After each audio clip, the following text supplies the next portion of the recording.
Hello, Culture Matters podcast. I'm very excited to introduce you to our guest. Before I do that, here's a quote that I picked because I was listening to our last podcast together, which I'll talk about. And it's just like, I got to say this quote: absolute monarchs are but men.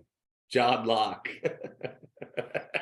Our guest, good friend of mine, episode 74, season 7 of the Culture Matters podcast. That's like 2 hours and 26 minutes of just fire, passion, enthusiasm, some philosophy, some fun. But Greg Offner Jr. is not only in my mind, I believe, a professional dual pianist or pianist. Is that how you say it? Keynote speaker, advisor, author of a book that we're definitely going to pitch the hell out of that over the next few episodes.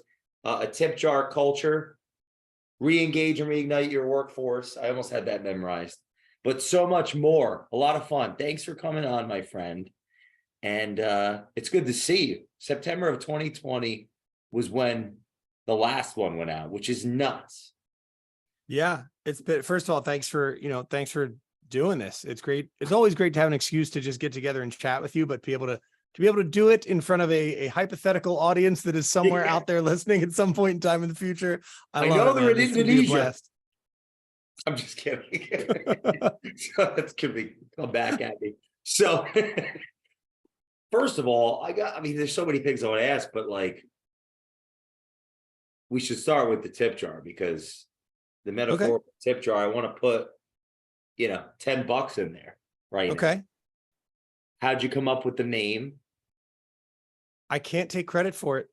If I'm honest, I was on a call with several other speakers.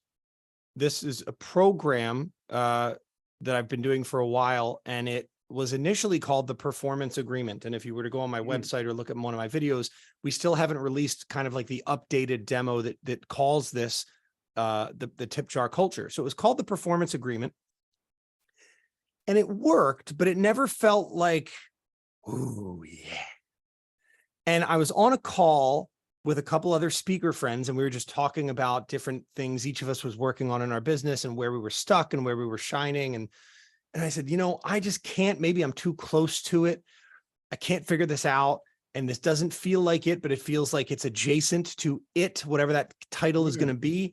And one of the people on the call, after we talked for a bit, he goes, "What about the tip jar culture? That sounds good." I thought, bro, that's it. Thank you. Like, I appreciate you branding my business for me. So it was his idea. And he said, take it freely and use it in good health. And it really does fit, because while the program and the book is actually about all of the elements you experience in a piano bar and how those are designed to create more engagement and to make participants, patrons or audience members of the show, want to stick around longer. These are tools and tactics that piano bar performers are trained to use in our craft.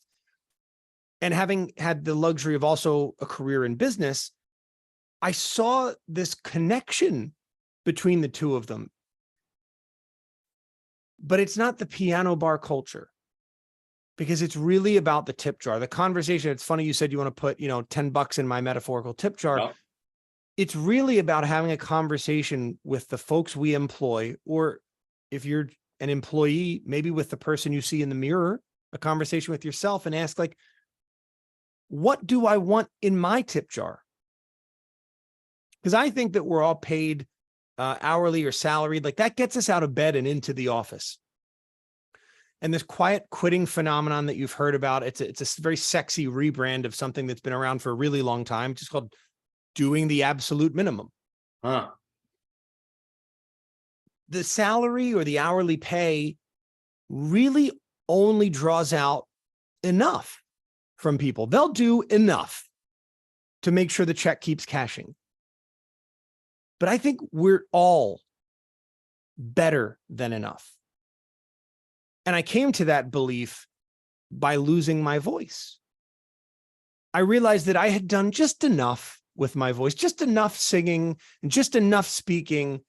But when in 2015, I injured it so badly in a performance that doctors said, not only would I never be able to sing again professionally, but that without surgery, I would lose the ability to speak forever. I thought, oh my God, I have wasted this opportunity in front of me. And I think that all of us have an opportunity. If the best thing we get from our job is a paycheck, I think we're missing an opportunity, because a job, I think, work can be a source of transformation, both for the business, for the community and customers it serves, and for the people who work within it. And so that's where this idea of a tip jar comes in. What do you want in your tip jar? What is the extra that would incentivize you to perform better? And now at the piano bar, we generally get money in our tip jar. But the truth is that money isn't valuable in and of itself. It's not inherently valuable. It's valuable because of what it allows us to do next. And so if you're a leader listening to this, when you ask the question of your people, what do you want in your tip jar? And maybe they say, oh, I want a $10,000 raise. I want a promotion. Whatever answer they give you, the real magical question that I'd like you to ask next is, what will that allow you to do? Because if we can cross the bridge to what they believe that thing will allow them to do, now we can start to deliver a transformation. We can cut out the proverbial middleman. Money is just the middleman.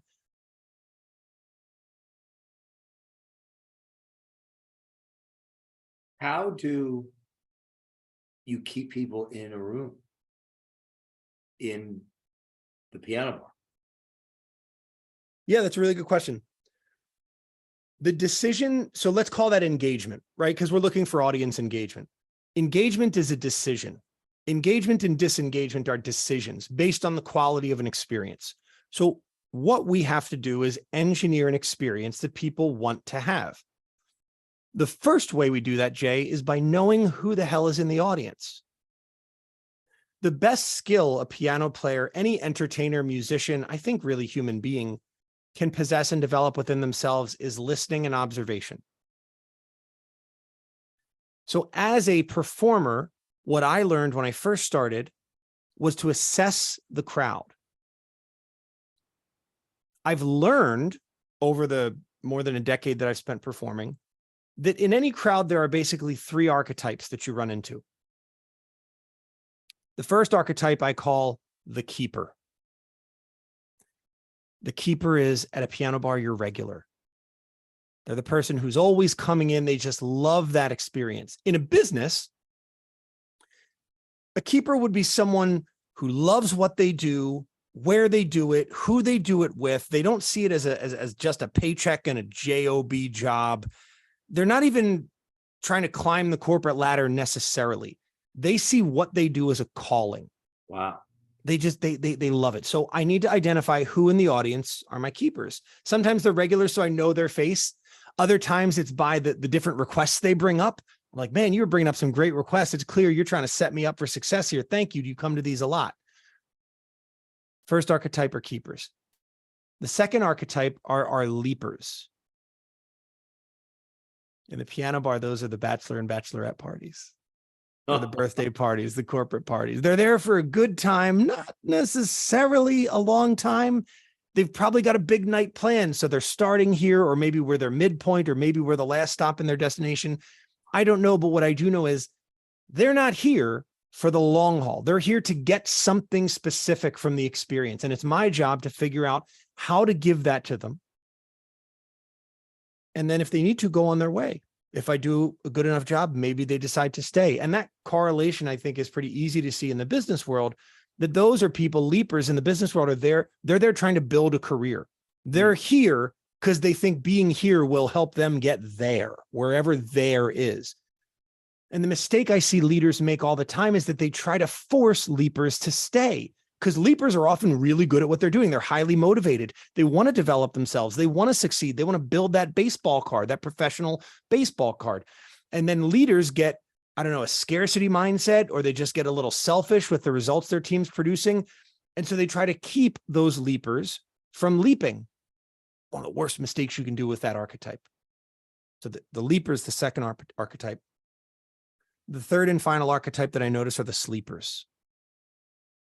The sleepers are an interesting bunch in the piano bar because they're often there with someone else. You don't just sort of find yourself in a piano bar with no idea of how you got there. You free will, ostensibly, you can choose any door to walk into. Leapers are often there with someone else. Maybe it wasn't their turn to pick the place that they went on a date with their significant other. And so their significant other's loving it, but they're sitting there with crossed arms and that bored, glazed over look on their face. It's my job to engage them. When I first started working at piano bars, I thought it was my job to just ignore them and let them do their thing. But one of my mentors said, Greg, use your breaks to go out into the crowd and find out, hey, man, or whomever, I see that are you enjoying this? Are you having a good time? Like, what's the deal? Can I get you a drink? Do you need a bite? Like, what can we do to make this experience an 11 out of 10 for you? And often just by asking the question, we get a treasure trove of information. And so that's my job as the leader of the experience, is to wake up those sleepers, to connect them to a purpose. And I'm sure you're already making the connection to sleepers in the workplace. Those are the disengaged, the disenchanted, the, quote unquote, demotivated. But everybody who works for a company somehow made it through an interview process. So everybody starts out engaged in the experience, and somewhere along the way, the experience doesn't deliver or line up with their expectations, and they make the decision to disengage. In the context of the piano bar, do you learn, when you're engaging with the sleepers, are you then getting new information that you would otherwise not have gotten from the first two categories? I don't know that I understand the question, but I'm always getting information from that conversation. Sometimes I learn what I can do to engage them. Sometimes I learn that they just want to be left alone. They don't, they're not, theoretically, if you're not causing trouble, you're not necessarily causing trouble, right? I don't like to see glazed over faces in my audience, but to each their own. You're not ruining anybody else's time. So I'm here to play for everybody. Why not just ignore them? What value comes from interacting with them in your mind? Like, how do you look at it? I think, Jay, people want to feel seen. That's a critical component of belonging and inclusion is feeling that you matter. And so if for no other reason than to let them know, hey, I see you. I'm glad you're here. If this is how you like to enjoy the experience, please carry on and have a great time. But if there's something I could do that would take this night up to an 11 out of 10 for you, I just want you to know that's why we're up in the front of the room. If I can do it, I'll make it happen. You mentioned the leapers, the idea of not wanting to lose them or trying to get them to stay. What do you mean by that's not a good thing, or that's not the path to go on if it's a business context? All right. So let me explain the business context by what I learned at the piano bar. Yeah. So, which I love this, by the way, genius, all of it. When I was a single man and a bit younger, I loved when the bachelorette parties would come in. It was great to have that infusion of energy and some. So I would sort of try to get them to stay longer, because also then when guys walk in and they see a table full of girls, they want to stay. So it sort of packs the bar, right? But what would happen is I would hold on to their request slips and sort of keep them off to the side, because you asked how we get people to stick around. People will wait. Once they put money on the piano along with the request slip, they're committed financially and kind of emotionally to the experience. And so they want to hang around and see their song played. There's a reasonable limit to where they'll go, screw you, I'm out of here. You're not playing my song. And then we potentially lose a repeat customer. And that's what would happen with the bachelorette parties or the bachelor parties or the birthday parties. You're not giving them what they want.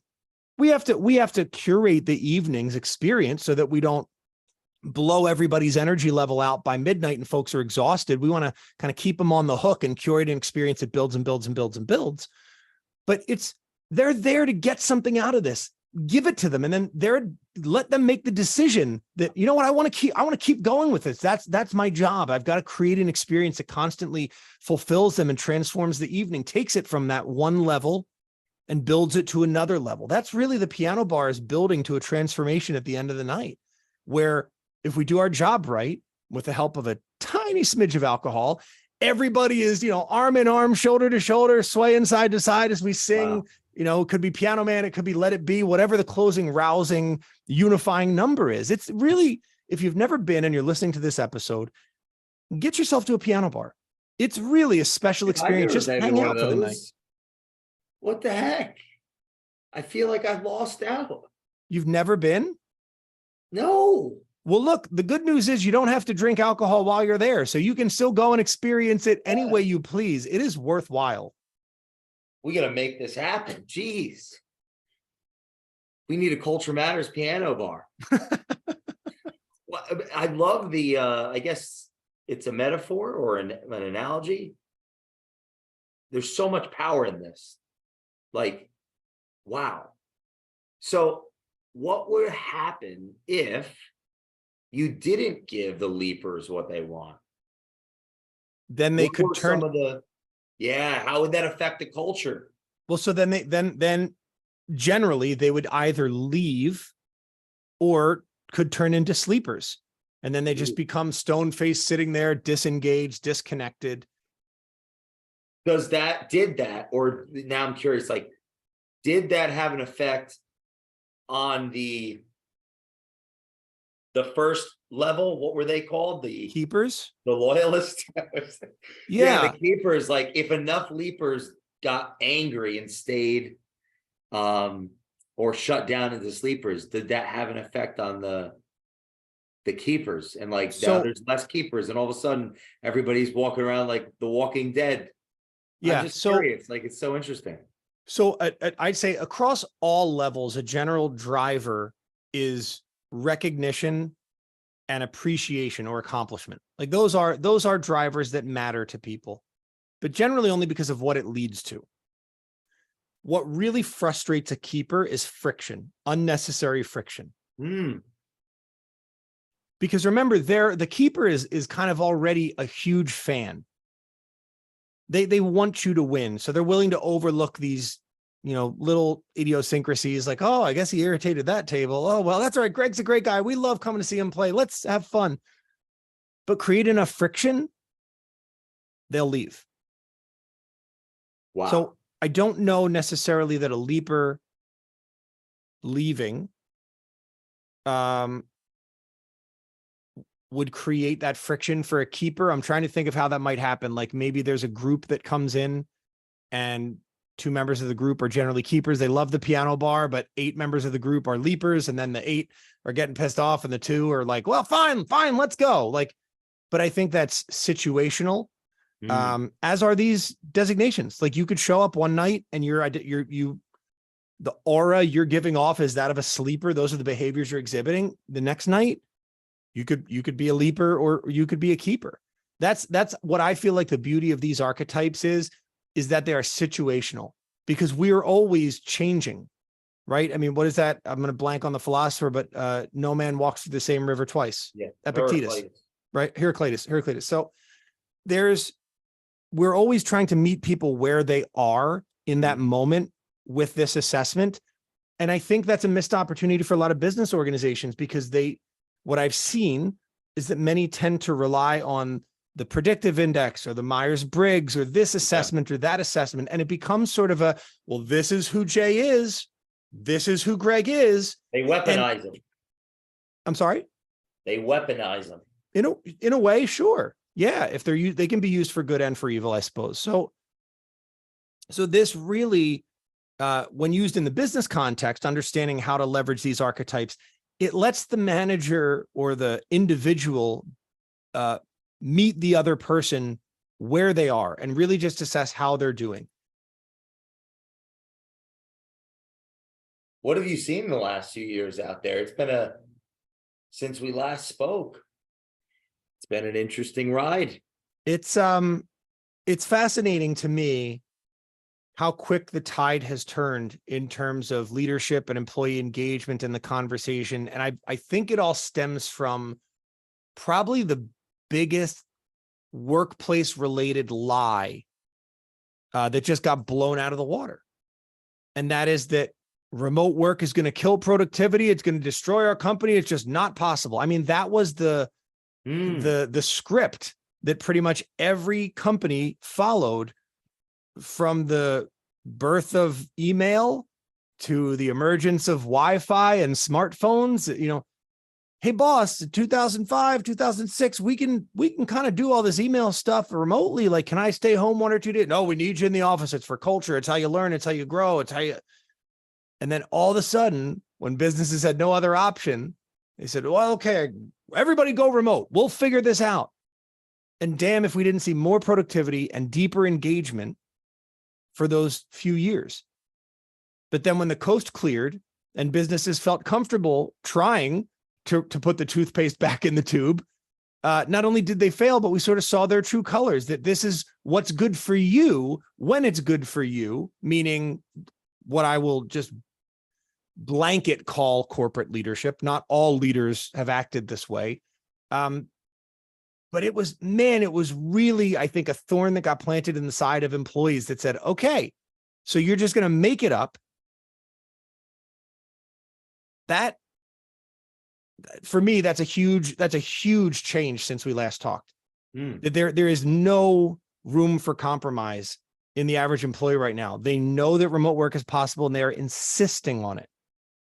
And Wow. that's a seismic shift for the quality of the experience of employment. So let's just put that out on the table. Organizations don't have an engagement problem. They have an experience problem.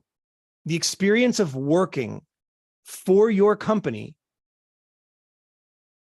dictates the engagement level of your people. It's not the ping pong tables. It's not all the accoutrement, the accessories. It's not the icing on the cake. It's the cake. It's the day-to-day BS that many employees want out of the way. If you're a keeper, right? Let's say it's the stuff they want out of the way that could easily be removed with a stroke of a pen, but that's the way it is. It's the way it's always been. These are the items now that you're going to start to see get challenged and pushed back upon in the workplace. What's been going well in the workplace?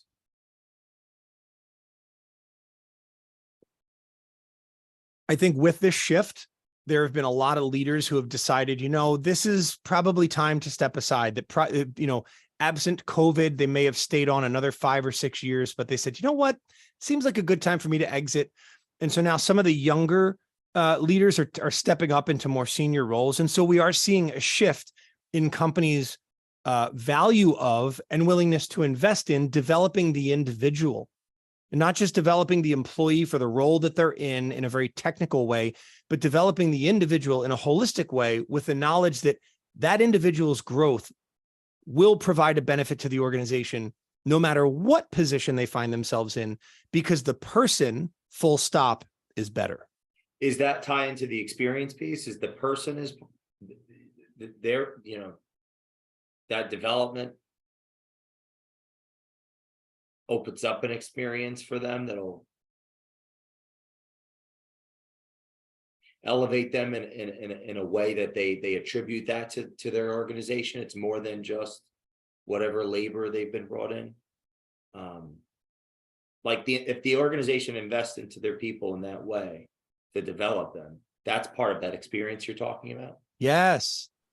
Trying to connect the dots here. Yes, that leads to the transformation. That's so one of the most successful marketing slogans is "Be all you can be." It was the Army's marketing slogan for a really long time. It was a recruitment slogan, and then they abandoned it. It was a little over 2 decades that it was in force, and so you and I, growing up, probably remember those commercials. I've heard of this. That speaks to the highest level on Maslow's hierarchy, this idea of self-actualization, becoming all that you're capable of being. Doesn't say come and be a good general, come and win a bunch of medals, come and kill a bunch of bad guys and save the world. It's be all that you can be, whatever that means. Individuals crave that type of transformation. We crave it, even if it's at a subconscious level and we're unaware that we're looking for it. We are always looking to be a better version of ourselves, whatever that means. That doesn't have to mean this Tony Robbins personal development, woo-woo type of better version of ourselves. Whatever it means to you, people are always looking to do better. Businesses have kind of hamstrung themselves for a long time because the only way that they could really do better was higher pay, bigger title. And those two almost kind of go hand in hand in many cases. And businesses have been missing this low-hanging fruit of developing the individual. And now I think that those leaders are stepping into more senior roles where they can go, hey, there's actually a lot to this. Like if we improve the emotional intelligence of our employees, they'll not only make better decisions, they'll handle stress more effectively, they'll be better collaborators and coworkers and innovators. This all translates to bottom line, to top line growth, which impacts our bottom line. But it's one of those things that until enough people jumped on the wagon, the hard data was hard to come by. It's very hard to point at a specific EQ training and in, I'll call it decision-making time, which is like, so show me the improvement in a quarter. This is a lifetime skill you're developing, my friend. We have to measure this over decades, not quarters. And the business world loves, give me the quarterly number. Where's the share price going? How are we moving things? So there's been a lot of short-term investment in the business world that's created this long-term pain of people feeling like the experience is just of working for another organization. The traditional employment experience is just letting them down. And really, the corporate environment has turned into an endurance contest. It's really not about performance and who can do the best. It's who can outlast all the others, climb up the ladder and get the big old payday. How are you approaching? I see this thing behind you. It says the 7 keys. Is that something that you're implementing? Yeah. So the 7 keys of success are 7 areas that organizations can focus that soft skill development on. And if you're musically inclined, you know that the musical alphabet begins with C. C, D, E, F, G, A, B is the musical alphabet, right? So the 7 keys follow the musical alphabet. So they are curiosity. Oh, cool. Drive, energy, focus, gratitude, attitude, and belief.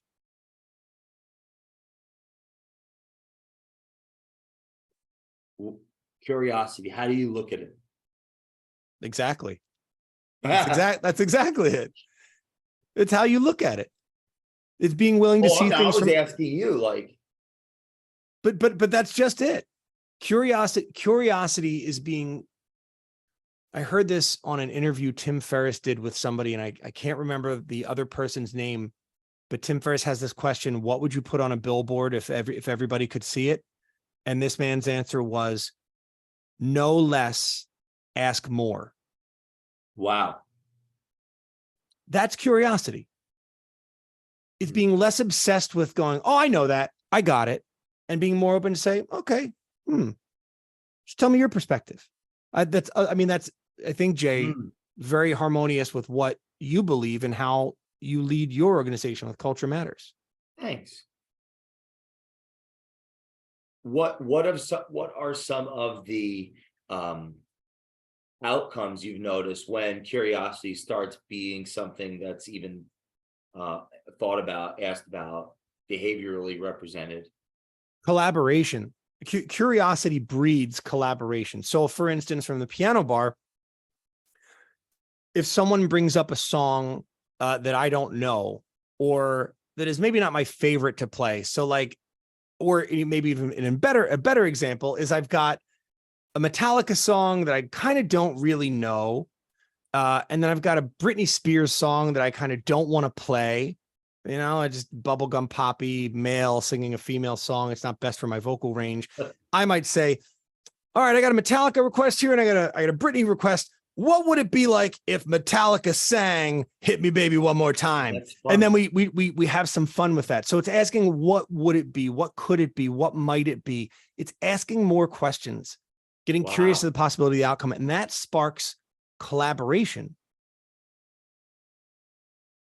And what do you see collaboration manifest? Like, what have you seen it in these, whether it's the piano bar or whether it's in the corporate environment where you're engaged with the audience or whatever comes after that?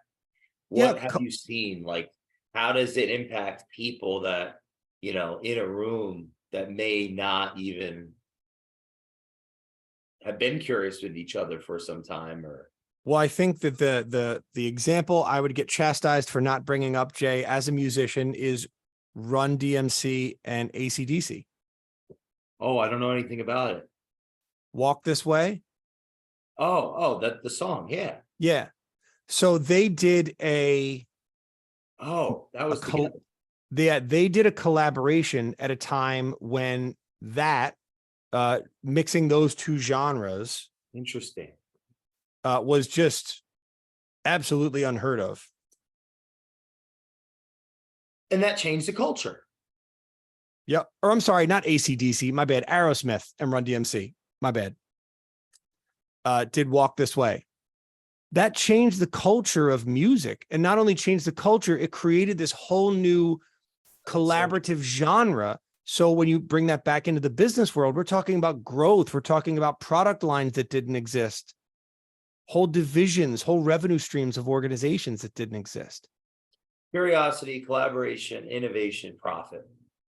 But are you looking at it that, hey, it's not just the profit, it's what we do with it to bring it back to the people so that that cycle continues? Is that kind of where you're saying this is the value of the tip jar? Mm-hmm. I'm just like, yeah, I love this, the tip jar culture. Yeah. How do you, sir, what do you think? That's exactly it.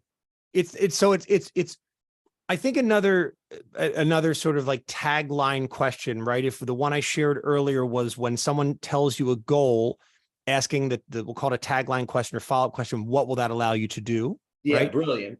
Another one that I think is very valuable is for whom? When an organization says, we're the best organization, we're the best pharmaceutical company in the world, for whom? For your customers, for your employees, for your investors. That's a very important question. And so when you talk about, we're going to make a lot more money and it's going to do great things, for whom? That to me is a nice segue into the employees part, because we've been talking about a lot about what the employer needs to do and the value of soft skills and this emotional development, developing emotional intelligence, excuse me. There are so many employees that I see and speak with, and I have been one personally in the past, who lead with income. And I said at the top of the show, if your paycheck is the most valuable thing you get from your employment, you're missing an opportunity. Developing these soft skills within individuals creates the opportunity for them to be curious about what might happen if I led with impact and trusted that income will follow. And so you might call that an abundance mindset. But instead of looking at the clock and going, if I work 10 hours, I make X amount of dollars, and that's how it is. How can you come into work tomorrow and create an impact that your employer can't ignore and the marketplace will compensate you for? If every employee went to work with that mindset, organizations would be unbelievably successul. There'd be no stopping a business that was full of employees that thought that way. Would you say that the impact prior as a focus, as opposed to the income, opens up the collaboration? Or no, I don't think that they're necessarily related until a business connects them. And that's a missing link here. Outside of many sales positions, there really is no formalized way to generate more income based on creating more impact. You kind of have to wait for someone in a senior position to go, I notice you, we can't do this without you, so here's a reward. And that often, that dance often takes years. Some companies, not ethical ones, but some will draw that out as long as they possibly can. And say, well, it's my economic imperative to get the most labor for the least cost. Bullshit. What is your imperative is to solve problems profitably. That is the singular purpose of business, to solve problems profitably. And there are clients who I'm not a fit for who would say, no, the purpose of business is to generate money. By doing what? Solving a problem. But most businesses have forgotten about the solving the problem part. And they're like, let's just put a Band-Aid on the problem and charge more. And then we'll put a bigger Band-Aid on it later. There's no shortage of problems in this world. Again, this comes from the development of emotional intelligence of the individuals who will then become leaders, and they bring that personal growth into the role, and it stops becoming an endurance contest, and it starts to become a contest of transformation. How can our organization transform our industry? And then we ask that tagline question, Jay, for whom? For our investors, for our customers, for our employees. That, to me, I want everyone to be thinking about that as not a simple singular answer, but in equal shares of the pie. We want to make it better for all stakeholders. Do you think the drive without the curiosity decays trust over time? Because it becomes that solipsistic or self-centered endurance contest? So is the question, without curiosity, drive becomes self-injurious? Like self starts to break trust down amongst the group. Well, I guess I should ask first, how are you looking at drive? We didn't get to that yet. We only talked about curiosity. So I'm in my question, I'm bringing my own bias of how I'm defining drive. Well, drive. So no, we were sort of segueing into that when we talked about income versus impact. Those are kind of the two sides of drive. Are you interested in making an impact, or are you interested in making income? And I think a healthy balance of the two is important. But many folks seem to feel that, I'm here for a paycheck. And my curiosity then is, without the curiosity piece and the collaboration piece, how do we get to impact? I don't know that. I don't want to say I don't know that we do, because there are companies out there making impact, but I think it takes longer and it's harder.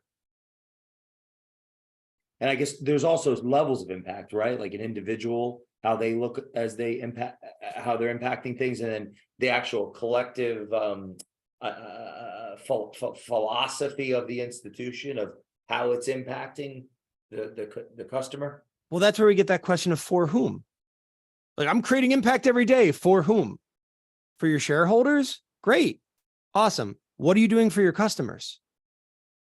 Do you think that we're losing sight of the customer in this at some level, or have in this like, are businesses losing sight of the customer in the overemphasis of the shareholder, and even in the potential overemphasis of the employee? Curious how you see that juggling going. There's competing perspectives, I think. Well, that's a good way to put it. So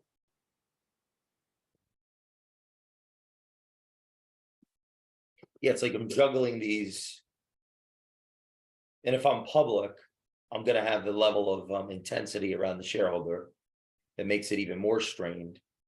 And then there's this contention about the workforce, like you are outlined pretty clearly earlier, when it comes to the people being home and management's not knowing how to. The reason I'm guessing they're not knowing how to manage that is if they're saying, you all got to be here, right? That would infer that they're unsure of how to juggle that employee experience, as you're putting it. So well, it's also yeah. What are your thoughts? So it's also that, speaking just specifically to the leadership part, and I am fascinated by the psychology of this, and I'm always curious to learn more about it. I think when you ask someone, so I've always believed, just as a preface to this, I've always believed that the people that are most eager to lead are probably the people who are least capable of leading, or less, or should be. I've seen. Yeah, it's like if you No, knew I how get hard it. if you Yeah. knew how hard the responsibility of leadership was, you wouldn't want it that badly. So the question is, what do you believe being a vice president or a manager or will allow you to do? Because the simple fact is, the reason you're given that authority is to remove obstacles for the people who don't have the authority. It's not to celebrate you. It's not to lift you up and put you on a pedestal so everyone can tell you how rosy you smell. It's so you can get shit done for other people. And I have seen firsthand, there are managers, leaders, executives out there who have zero interest in getting stuff done for the people below them. They want to please the shareholder because they know it will ingratiate them to inflate their paycheck. And I want to do as little for the folks below me as I absolutely have to, just to maintain my position. And so there are examples of companies in the past who have required that the team vote on who's going to be the next leader. And of course, management has to bless it. But like if you're on a sales team, all 8 salespeople have to vote and go, yeah, that should be the sales manager. And then the VP blesses it, versus just the leadership going, okay, friends, here's your new sales manager. Hope it works out. Because leadership is a responsibility. Those in the military, those stripes on your arm or bars on your shoulder aren't to celebrate you and how amazing you are. It's a recognition of the authority that's needed to get the job done for the people that report up to you. And so I think that leadership has really forgotten who they work for. In that public example that you mentioned, I understand shareholder responsibility, that concept, but shareholders are a dime a dozen. Their money is fickle. Your employees are the ones who actually make the product that the customer pays for, that provides the profit for you to distribute to shareholders. So I think that if we put these 4 constituent parts in a hierarchy that look kind of like the recycling symbol, that triangle with the arrows, you've got your shareholders, your employees, your customers, and then I'd say your senior leadership. And it's like, who's serving who?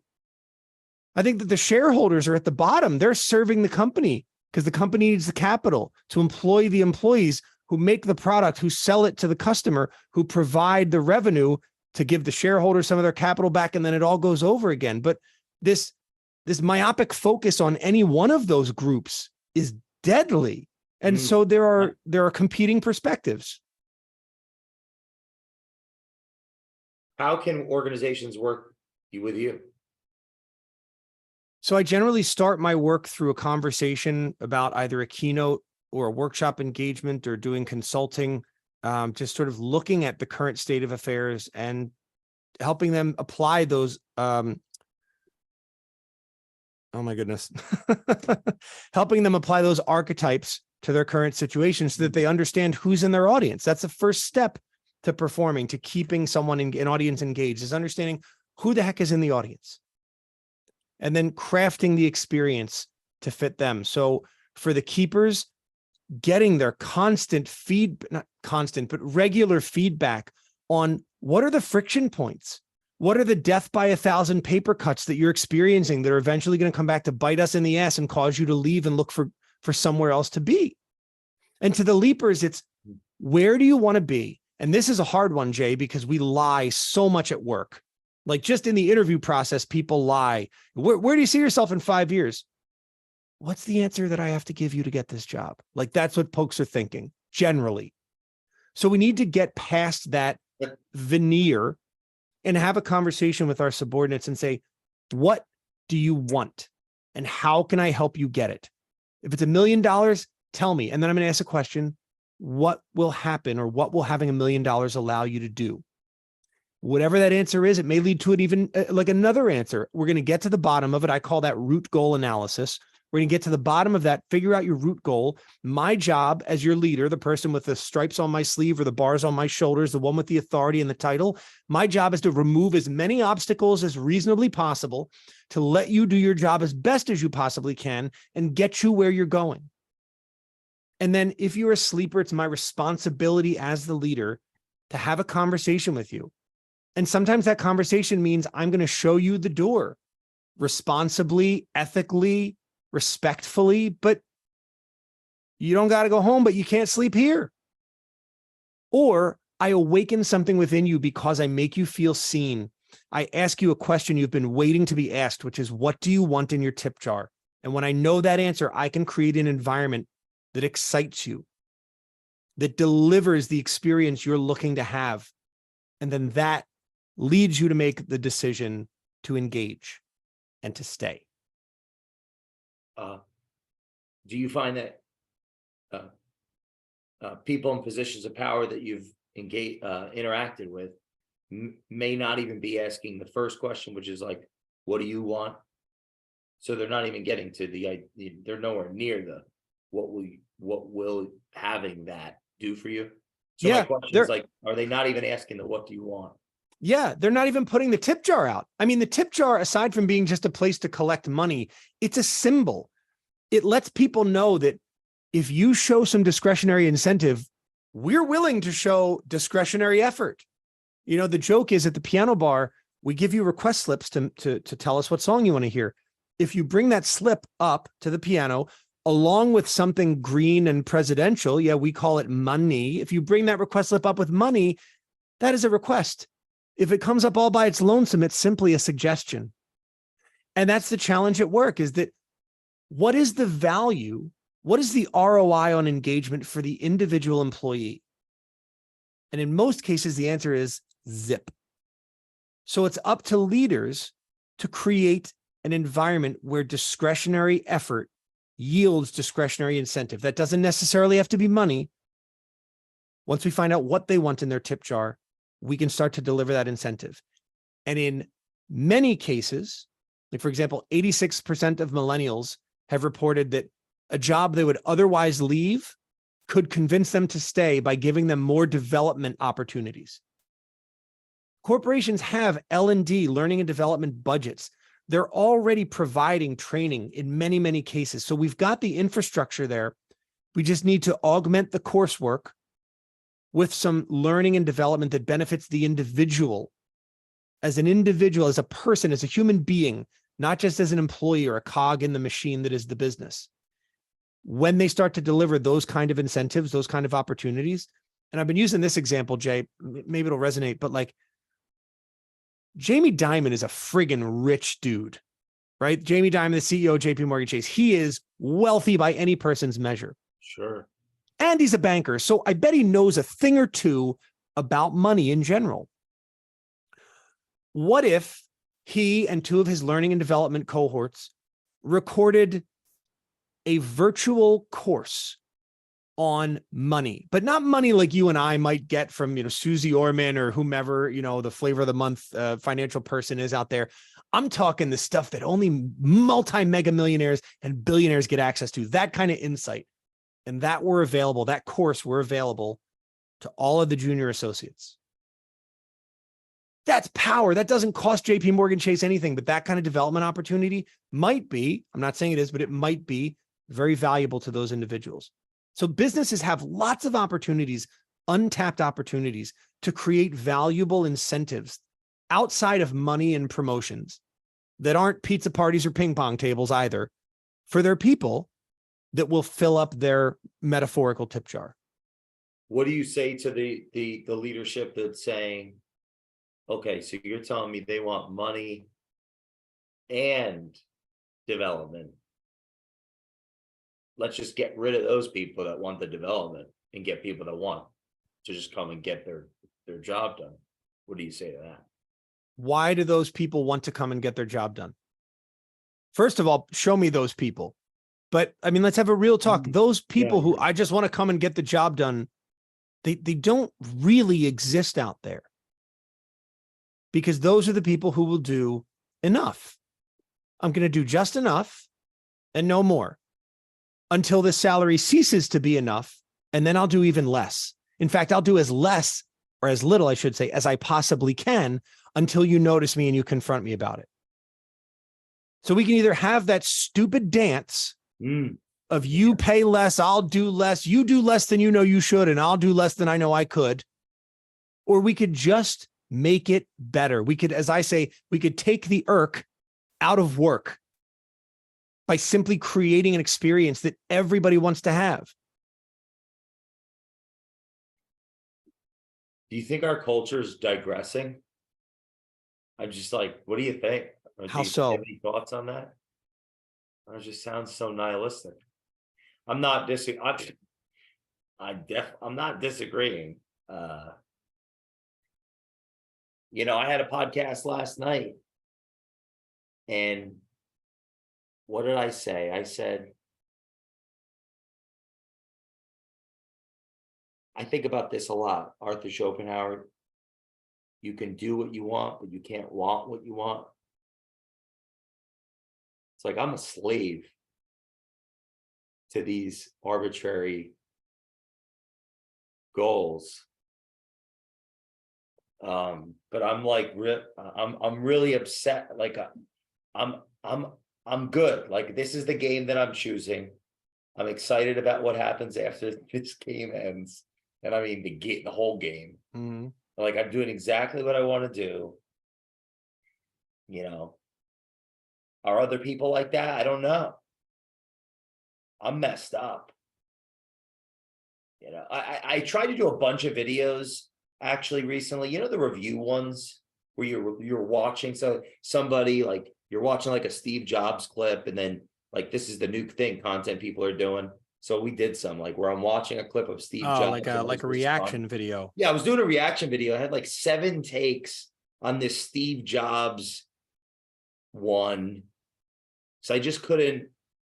Well, it's hard to do those reaction videos. Let's start with that. But it was on something about he said you gotta love what you do. And it was about loving what you do. I don't know. I just think I'm sick. That was like one of the takes. We didn't release that one. I was hoping they would. It's like, I think I just have this chip, it's not going anywhere. Now, why am I saying all this? Maybe I was triggered by the people that will just do enough. Does everybody have that chip? And then I guess your contention is, hey, if they don't, we can get them to believe in something. There's actually a lot of, I mean, in the research I've been doing, I've come across a few interesting perspectives relating to prison, right? So just kind of, it's a weird segue, but hear this out. The statement that some will utter that left to their own choices, human beings are lazy and will do as little as possible. That actually doesn't prove out, because the removal of an opportunity to work is a punishment in prison. So we actually, as human beings, we want to do stuff. What we don't want is to be taken advantage of as a result of doing that stuff. And this is the problem that people see with work, is they see that the gap between CEO, senior executive earnings, and entry-level or frontline worker earnings has never been wider. And yet it's no secret, and clients of mine that are CEOs had said even during the pandemic, like, God, now that we're doing everything virtually, I have meetings, but like I don't actually do much. So the people who do all the stuff that kept his company moving, like they're the frontline employees, but they don't have the same mechanisms that he has to reap the rewards of the organization's success. So building in basic, let's call it universal, meaning the whole organization, basic profit sharing is a simple way to rewire that chip that we insert in ourselves that says, I'm going to take out my give a shit chip and put in my just enough. Because that's what it is. That's the decision. We all are built and born with that give a shit chip. But when we're beaten down enough and we're shown that the things we value aren't valuable to others, or that what we do that is of value is not valued by the people we're doing it for, we stop. Okay, so is your contention that the prison experiment, or I'm just going to say, they're showing that people, it's a penalty to not work, to not be able to work. So that would infer then, if the people are disengaged, the company's failing in the ability to create an experience conducive to just people being what they are, which is get things done organism. Yes. So it's like that's why the tip jar culture as a metaphor and a philosophy would be advantageous for an organization to entertain the idea of like, how are you actually getting engagement? It's not focusing on that, it's focusing on the experience, which would lead to the engagement, because it's almost like, they say you're not the bad salesperson. The customer walks in to buy and they convince them not to. Mm-hmm. Is that the theme of it? The customer comes in to buy, the worker comes in to work, and the company convinces them out of that. That's a really simple way to put it. And that's sort of what I said earlier, that you start an interview process engaged. You have to. If you don't show up to the interview, you can't really move on to the next step. So you are by definition engaged in some way. But then somewhere along the line, they make the decision they being the employee makes the decision to disengage. Is going to be more and more important in the future of work because people. Why? Or do you think that? Sorry, do I think that what development personal? The development of the people is going to be more and more important as we continue to, go throughout time. So I said, what is the ROI of an individual employee to be more engaged? Like, what is their ROI? I'll ask the deeper question that was posed to me by another HR expert a couple of years ago. Imagine a world in the future, and I don't think it's too far away in the future, but imagine a world in the future where health insurance is fully decoupled from full-time employment here in the US. What's the incentive any individual employee has to work 40 hours or work full-time exclusively for one employer? I don't need you for healthcare now. I can get healthcare anywhere at a reasonable cost. There's very little incentive. So employers need to reimagine the value of working for their organization. And what I see as this untapped opportunity is the development. You've already got, you meaning an organization, you've already got the training and development budget. You've got very successful people ostensibly on the board and in senior leadership positions who all know things that newer, younger employees would like to know. So there's mentorship opportunity. And thanks to YouTube and other mechanisms of content delivery, kind of like you're doing with a podcast, like it's never been easier. There's a company that I reference in my book and in my keynote called EDSI. They're based in Dearborn, Michigan. Their CEO, Kevin Schneider's, constantly records videos, podcasts, messages, is more transparent than any leader I've ever seen or can think of in recent memory with where's the company going? What are we doing? He releases something called a painted picture every year. And it's a 3-year vision. It's a video. You should watch it. It's phenomenal. It's on YouTube. It's called The Painted Picture. And it's a vision of 3 years in the future where their company's going. And he releases it every year. So every year he's going, based on what happened last year, this is what I see in the next 3 years. Then 2024, based on last year, this is what there is no way for any employee to not be clear on what the company values, where the company's headed, and how they can contribute and grow. And then Kevin, a very successful owner and CEO of a large organization, is also mentoring and developing them through sharing his wisdom. Again, kind of like what you, with your book, we're trying to inspire in people to get them to write their own thoughts and sort of arrive at their own conclusions about things. Yeah. So that's development. And that's what you're all about. It's what I believe strongly. And it's what Kevin has created for his organization. And that is the competitive advantage of the traditional employment arrangement.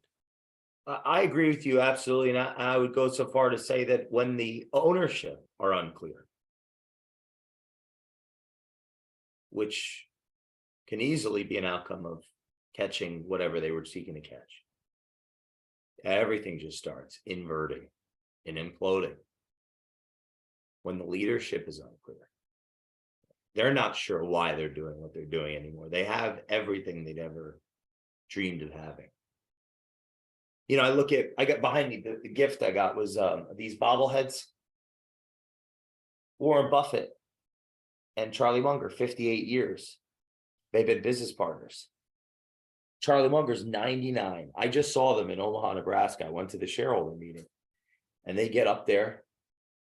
It was very emotional for me. It's their heroes. And I thought Charlie was, I thought he was having a stroke out there. He's so funny. Oh, man. Thank God. No, he's like an old car. Once he, Once he got running, it was like, wow, this man's 99 years old. He's doing exactly what he wants to do. Well, maybe. But they are all in. And I an affirmation of where this conversation, it's like when the leadership are not all in, how do you expect anybody to be? So I agree with it completely. And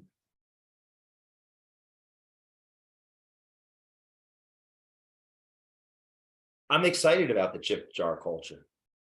How do we get the audience to get involved in the pre-sale? Like, what do we need to say? Because we're going to have a few conversations around this. Yeah, so I'm glad you asked that. So the pre-sale ends June 15th. So we've got about a week, right? Actually, I think they're extending it to the 17th, but in any event, basically a week from now, right? Yeah, so I'm going to get my copy tonight. How do I do it? I love it. So I'm the you guest, can, right? Or I'm the audience. I'm listening, and you can do one of two things. You can text the word tip jar to 33777. Tip jar is all one word. You can text it to 33777. If you text the word tip jar, it'll ask you for like your name, your email, and that will put you on my list to receive early chapters and to help me with developing some of the content. Like, for example, I shared the introduction with my author advisors. So these are what I call the people who have joined this tip jar community. They're my authors advisors. I shared the introduction and I left the final subheading blank because I was like, I don't really know what to call like the final subheading of this chapter. And I got amazing responses and ideas. And one of them has become the new subheading. And so that person's name is going to go in the book. They're getting an autographed copy from me, as will everyone who orders a copy during the pre-launch. So the final question in that text series, if you text the word tip jar to 33777, or the final text you'll get from me is actually a link to the pre-sale. The link is a bit wordy, so I can share it with you in the chat, but you'd go there and you purchase basically a ticket to an event. So you can buy just the book and just the ebook. It's a little more expensive because what you're really supporting is the publishing of the book. So all the money goes towards marketing and publishing the book. I'm not making anything from this pre-sale. But if you decide to go and get either the bronze, the silver, or the gold ticket, which comes with some books, you get to attend a 1 hour, basically it's called a masterclass with me, where I'm going to, kind of like what we're doing now, Jay, I'm going to talk about some stories from the book. I'm going to have the piano set up. So I'm going to play a couple songs that were inspirational to me while the book was getting read. I'll take a Q&A. It's going to be a heck of a lot of fun. It may even wind up being longer than an hour if we're all really enjoying ourselves. Wow. So that's going to happen. So any support you're willing to give as a listener, if you're listening to this, or as a fan or a friend, I'm grateful for. I'm trying to type as I talk. Greg, thank you so much for coming on this episode of the Culture Matters podcast. There's one thing you want to leave the audience, I guess, and put a bow on this conversation? Yeah, sure. I believe that better people are what make businesses better. When we all come together as a company to fulfill a specific purpose, the people fulfilling that purpose are what make the company. Otherwise, it's just a piece of paper and a legal designation that some clerk in an office stamped and said, okay, you're an LLC or you're a C Corp or whatever. So if any business is going to improve sustainably, it does it because its people improve. And so that's my, outside of helping organizations take the irk out of work, my ulterior motive, if you will, is to convince them that development of those people as human beings is perhaps the most valuable competitive advantage they can offer as employers. And then when that happens, people take that development not just into the work, but into their homes. They become better spouses, partners, friends, community members. The world gets a little bit better, and we make a profit by doing the right thing as a business, which is developing our people.